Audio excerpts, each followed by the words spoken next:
that old pump out. Got a new pump in. This is the Sumps. This is what we were talking about the other day. Like when you take a shower, everything goes down into the tank down here. It just basically collects all the nasty stuff. So we went ahead and put in a much better pump.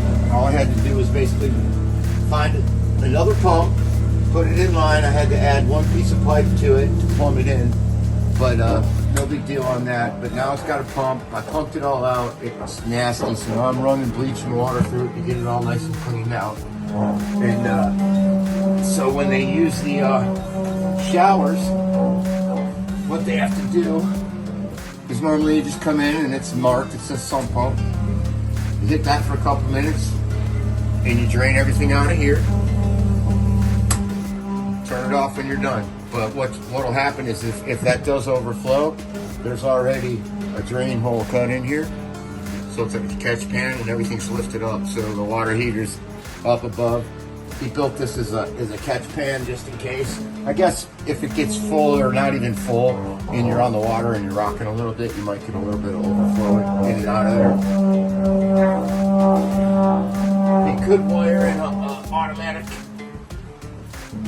switch and drop it down in there, like a float switch, so that anytime it fills up to a certain level, it just automatically pumps. And I can drop a float switch in there if I have a float switch. Awesome. So, all right, that'd probably be a good one to do. Yeah, that's what I was thinking too. That way, the drain hole goes straight through. Right. We can just get rid of the drain hole. Just fill the drain hole, put a plug in. Yep. And then not have to ever worry about it overflowing, sloshing. Okay. Yeah, you saw the old pump that I had. I'll get it. I don't know where I put it, but I'll find it. So does that get pumped into the black water tanks? This goes directly out. It does go just straight out. Okay. Straight out. So straight out the side. Does any of it go to the black water holding tanks, or it's not set up that way? There are really no black water kind of holding tanks on here except for the toilets. Got gray water for sinks and stuff like that, and the sump for the showers is basically considered gray water. Okay. But it just pumps straight out. Okay. Even when you take a shower, it just drains straight out. So then all of that smell and everything was from the just from the showers then. Yes. Okay. All right. So whatever Donna, you know what I mean? Yeah. Like, I vacuumed fucking hair out of there and all that. Whatever I mean, it was clogged up pretty good in there. So. I guess just being in there that long, that's why it smelled so bad then. So it wasn't actual sewage out of there. It smelled like sewage. It's been in there forever. It seemed like it. Yeah. Okay. All right. Gotcha. You know, all right. I mean, nobody had A, turned it on, and B, if they had, it would have just blown stuff everywhere, and the pump didn't work. So I mean, thank God it kind of in a way it didn't work because the front of the pump was broken. So it was like I just had to frank the pieces off the bottom piece and get that motor on it, and now it works fine. Okay. And I didn't have to use the belt from the old one. This one has an internal belt, so it's a lot easier to deal with. And that one's a lot more powerful too. Yeah, sounds like it. Yeah. So I mean, it drained it out in a matter of a minute. Just 30 gallons was gone. Whatever that tank holds. It seemed to be quite a bit.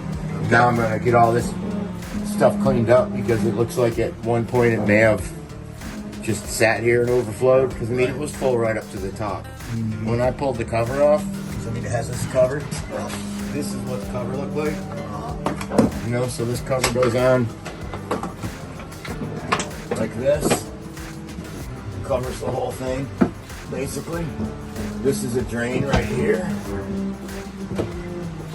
that he had run to here, but I'm thinking he pulled it out to let that drain. You know what I mean? Gotcha. Someone had pulled it out at one point. Yeah. And this is the water heater drain. So, I mean, you really don't need to ever drain the water heater. And if you do, you can always drain it into something else. You know what I mean? Okay. Yep. If I was going to drain the water heater for some reason, I would just turn the spigot on. You know what I mean? And drain it into a container and just keep pouring it out. Right. But, so then really all you need then to make this probably a good functional system is another pump that goes down in there with a float on it. No, just a float. Just a float. Yeah, I can wire a float to that. Okay. So that when I turn that on, if the float's down, it won't come on.